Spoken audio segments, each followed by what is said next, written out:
Now, this is interesting. It says El Salvador offers to house U.S. criminals and deportees of any nationality in proposed deal. I don't know where they're headed with this one. We're going to see. Listen, y'all know how this goes, man. Question everything. You should. And remember, this is for entertainment purposes only. Let's check this out. Human rights groups are condemning an unprecedented potential deal between El Salvador and the U.S. The country has offered to house violent criminals from America, including U.S. citizens, and receive deportees of any nationality. U.S. Secretary of State Marco Rubio unveiled the offer after meeting with the country's president on Monday. He has agreed to accept for deportation any illegal alien in the United States who is a criminal from any nationality, be they MS-13 or Tren de Aragua, and house them in his jails.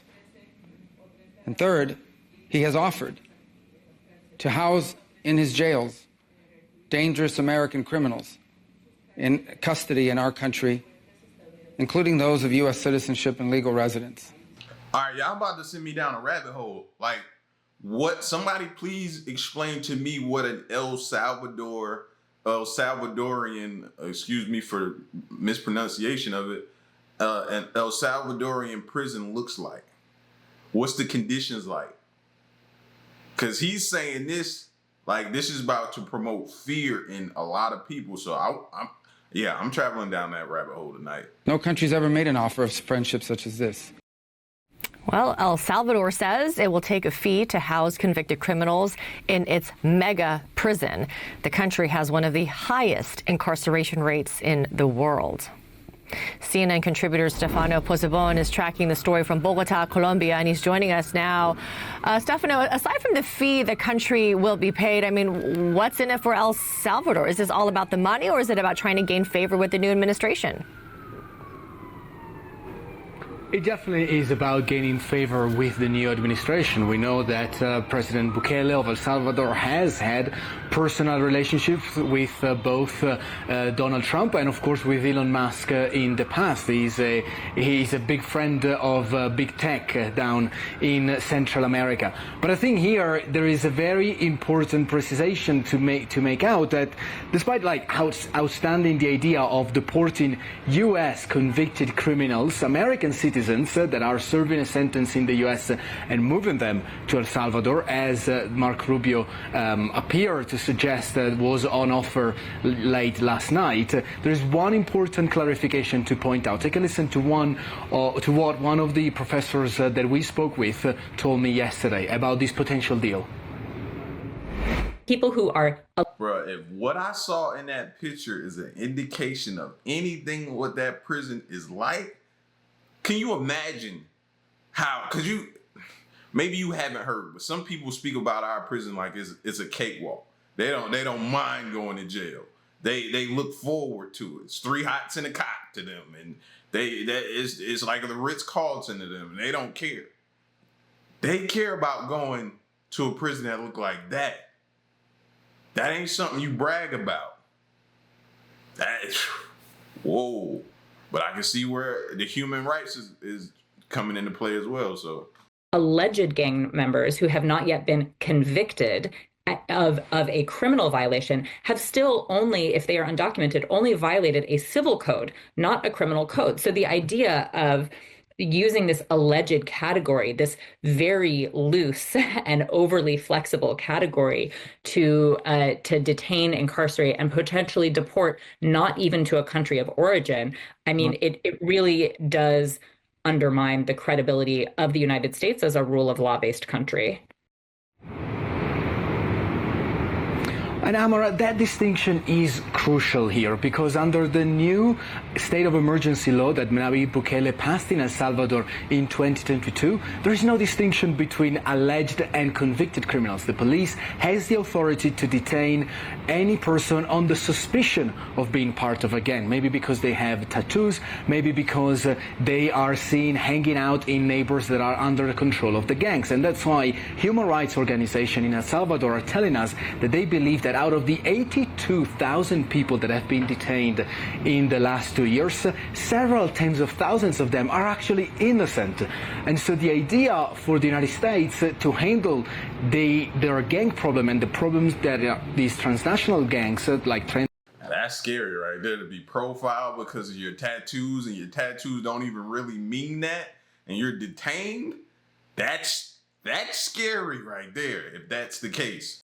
Nicaragua and MS-13 are posing to the administration with these same tactics as El Salvador has employed over the last 2 years is raising enormous concern, not just for the human rights activists that we're speaking with and opposition people and, of course, the Democratic Party in the United States, but for everyone who is really looking at the rule of law in this side of the world, because it could be a model to be exported in many other countries. We're seeing across Latin America and other countries looking at Nayib Bukele as an example, as a model to follow on how to tackle gang crime and particular levels of violence that are typical of this side of the world, where we're seeing that these potential deal could just give Bukele a badge of honor for him to wear. Amara. All right, Stefano Pozzebon, thank you very much for your reporting there from Colombia. Each day seems to bring something new and different from the Trump administration. Let's start with this El Salvador thing, because it is. Now y'all got me curious of the crime rates over in El Salvador. Since they've implemented this, has the crime gone down? Has the crime gone down? You know, because if we look at things here, and I'm not saying I'm for or against it right now, I still want to hear more information and understand what we could be getting ourselves into, but we can't all shy away from the fact that we've had different states in our country classified as war zones. Like, you go to this place, it's a war zone over there, man. The murder rate is high, and this, that, and the third, and how things have gotten bad. Don't even get me started on Atlanta, how bad Atlanta has got. It's areas where you know it's horrible. So I don't know. I want to hear what this is about. At the same time, you do want to protect people's rights. So it's a lot more discussion and transparency needs to be given to the people. Really unlike anything we've seen before. What is the bottom line? Like, what is going on? Well, you could call it an act of friendship. You could also call it an act of finance, they said, for the appropriate fee. But the bottom line is legal experts are coming right out of the gate saying the United States does not, it would be unconstitutional to deport an American from America. So it's not clear that the U.S. Wants to take up this offer or is taking any steps to take up this offer. I think you would see a tremendous amount of immediate sort of pushback. And this is interesting because tell that to somebody who lost a loved one at the hands of a serial killer. You get what I'm saying? We all watch those true crime docs. And by the end of that doc, you're so hot and heated and fuming and mad and upset at what you just watched that you want you want something done to that person. So it's like, and think about all the serial killers and the predators and what would that do to them if they know where they're headed, where they could be potentially headed. Like, but there are also other concerns about it. Like, there are concerns about human rights, the way these prisoners are treated. But the bottom line is that El Salvador understands what you heard the Canadian official talking about, that what the U.S. president wants in his early weeks back in office is to be able to show his American constituents a series of wins or other countries reacting to him in a way. And this certainly does show that. It's El Salvador seeming to say, how can we help you? How can we help solve your problems? And maybe that buys El Salvador some insurance against the idea that that migration out of so many Central American countries is a part of what's caused Trump to take an aggressive stance. Think about this before you go off in the comment section, because I know somebody's ready or already typing right now, going off. What about the people that go to jail, come home, murder somebody, go to jail, come, you know what I'm saying? And how many times have we talked about how bad the system is and messed up? Yeah, we can fix the system, but have they done it? Like, I'm not saying I'm for it, I'm not saying I'm against it, but what do y'all think? A mystery chunk of ice came falling from the sky and crashed into a Flagler County home earlier this afternoon. $1 million question tonight is how this was all possible. If you take a look right behind me here, that blue tarp is what is covering up a large hole created by ice. Frozen condensation on a jet flying overhead may have caused this 6-foot-long by 3-feet-wide hunk of ice to crash through the roof. It happened in the Seminole Woods neighborhood of Palm Coast. Neighbors hearing a loud boom and seeing damage. Couldn't believe it. Never heard of it in my life. First time. The fire department says no one was hurt. A mystery chunk. So now all of a sudden the sky is falling. Things falling out the sky. Now I got to potentially sit in my home with a helmet on for people to walk past my window and think something's wrong with me and I'm off. But now you got to sit in your home with a helmet or a construction hard hat on. This is insane. Now we got to design concrete roofs or something, which your house ain't going to be able to hold that weight up. So, I don't know. Knowing Elon as you do, are you comfortable with the amount of power he's wielding inside the U.S. government right now? Well, I admire the great private sector stuff he's done. You know, SpaceX, Tesla, you know, both amazing companies. You know, I think in the case of USAID, he doesn't appreciate the phenomenal work that goes on. It's not partisan work. It's nutrition. It's avoiding. He says it's beyond repair. Well, you know, I give billions of dollars to the same thing that USAID does. I go out in the field and study these things. I hire scientists. And so, you know, I think if he really knew the work there, he wouldn't be telling 10,000 people not to come and do that work. I am literally shaking. I just saw a freaking UFO. Yeah, I got it on film.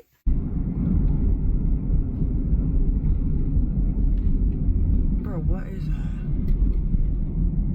I am literally shaking. I just saw a freaking... I know everybody gonna say it's a plane, but is it?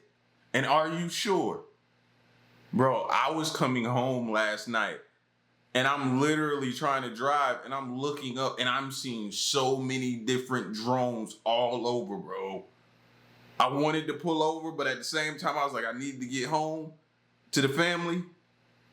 But bro, I seen so many in the sky last night, fam, and they looked like that. And they wasn't no planes because they were going back and forth. So they're recalling eggs and chicken and meat, and nearly 2,000 people fell ill from eggs. I received a text message from my godmom saying, "Do not buy chicken. Please tell your family and friends." The president paused all announcements, communications from the CDC, FDA until February 2015. But it's on, like, if you Google it, you guys, like, there's articles about it on the FDA website or USDA. Over 17,000 pounds of meat recalled due to possible foreign material. And apparently people are getting really sick with listeria, like in lunch meat. The Centers for Disease Control does have an article, so I don't know what they're talking about. The president paused all communication. He did it. You just gotta look it up. But it's there if you Google it. I have a brain injury, so I can't make these really long, sophisticated videos that, like, a lot of people make. But I hope someone does, or you can just look it up yourself.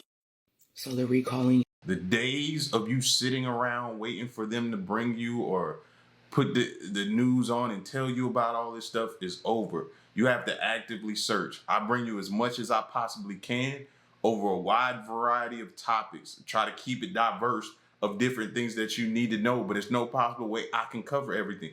You need to look and see what is going on and the information that you need.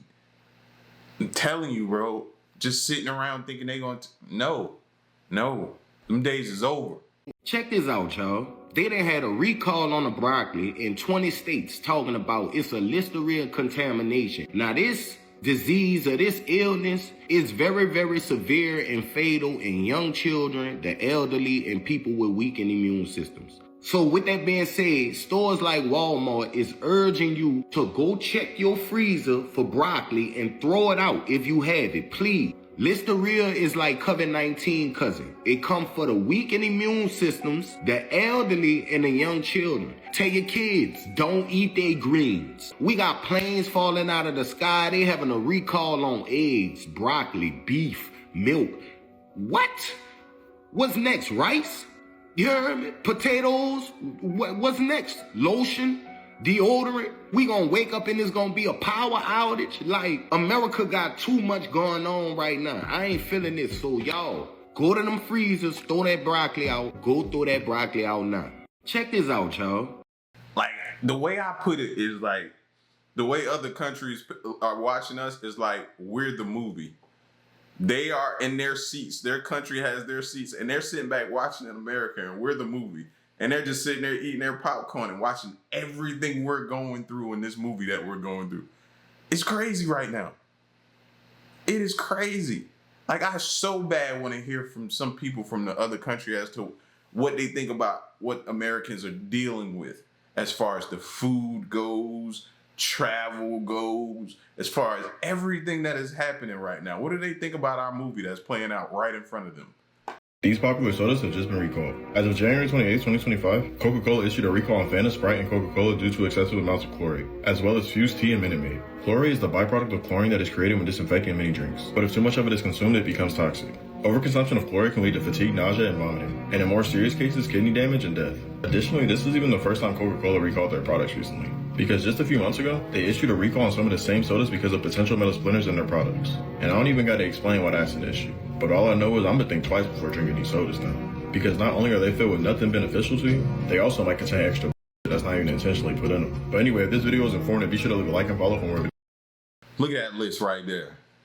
The pineapple crush. Oh my God, bro. Classic. A good cold, ice cold pineapple crush.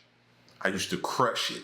You know what I mean? That was one of my go-tos. The orange Fanta, of course. Yeah, I'm part of that stereotype. I don't care. Orange soda, that was me. Fanta, all day. Sprite, can't go wrong. The strawberry. Oh, man. Mouth be all red by the time you make it to wherever you're going at your destination. Mouth be just as red as strawberry. Dang, that's probably what was wrong with us. Mouth red from the red dye that was probably in there. Now that you think about it, this is so sad, man. It's so sad what they doing to us. This lady say, I've been going to Walmart every day and putting 6 eggs in my jacket? What? In California, that's straight up like stealing gold bars. Oh that's wire fraud. Each egg worth about $2.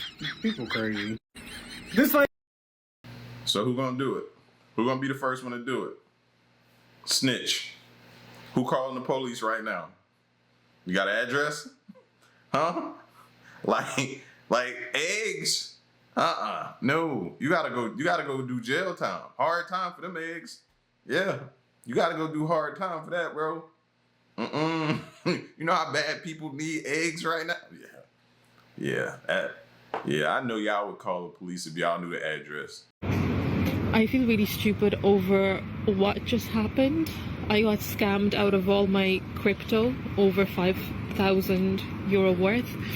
But if this helps at least one person, you know, not to do the same what I did, I think that would be a consolation. All my Bitcoin gone. But yeah, so my the official text message thread that I had with Binance since the day I opened Binance got intercepted. And you know, it was official, it was good until last week. A scammer got in and basically was grooming me for a few days now. Anyway, I ended up calling the number because they said there was suspicious activity, and you know, one thing led to the other. He helped me, you know, enter into my Trust wallet. He told me my Trust wallet where I keep all my crypto was under risk. And he said we should open a new trust wallet, and proceeded to send me a seed phrase, which is when my spidey senses went off. And I didn't listen to that inner voice that told me, you know, be careful. You know, I'm speaking to an official number. How could this be a scam? This is definitely, you know, not a scammer. And I ignored my inner voice. And I ignored also the voice of my boyfriend. You know, it was inside. You know, I had him in my head. He's a crypto whiz. He knows everything to do with crypto. He was also scammed at one stage in the past, so he's very cautious, and he's always been telling me, be careful, Alina. But, you know, I ignored those two voices in my head, and I listened to this official voice. So, guys, never do that. Never ignore your inner voice. Ignore when the spidey senses come, you know, there's something to it. And number two, even official communication with you know, a platform could be intercepted, and they can scam you out of your crypto. Listen, man, you keep hearing these stories, and I'm gonna keep showing them to you so y'all can drill it into your head. Do not answer the phone. Be extra cautious, especially if I'm not even in the crypto world, so I don't even understand what she was kind of talking about. But I do have a brokerage that I interact with when I need to either deposit funds or take funds out or something like that. You know, it's tough. And like she said, they can intercept. You think you're calling that brokerage or whomever, and they've intercepted it. So it's like, I don't know, man. I wish I know what to tell you to do. The only thing I can say is just continue to be cautious. Question everything. You should. Breaking news. CNN announces that Guantanamo Bay is expecting its first military flight of immigrants. On Tuesday, a military flight carrying migrants is expected to head to Guantanamo Bay, according to one of the officials. The move stems from President Donald Trump's memorandum directing the federal government to prepare the U.S. naval base there to house tens of thousands of migrants. You can read the rest of it, pause and read it. Basically, they're saying the processing plant will only ever use for migrants they caught at sea, like the Coast Guard caught. But now it's going to be used in the first plane full of migrants that they've caught at the border or in the United States that are too dangerous to send back will be going to Guantanamo Bay. The music industry can be full of scams. I have so many stories about times people have tried to scam me. I've got one that is absolutely insane. You're going to want to get a drink. So, when I was about 18, I got approached by this A&R director of something. I don't even know what it was. He was actually a mutual friend of a mutual friend's cousin. It was like a distant connection. And he said, oh, I've got this amazing guy who can really like help Malco with her career. I'm always open to talking to people. I was like, cool, yeah, what's his email? Let's chat. He sets up a call with me.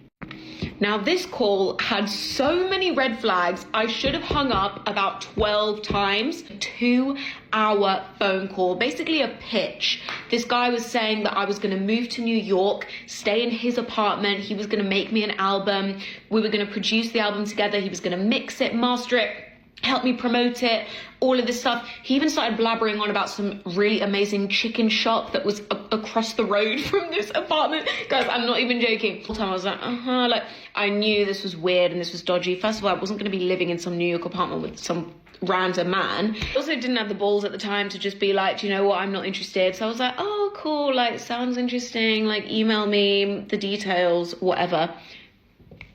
You're not even ready for that. You're not even ready.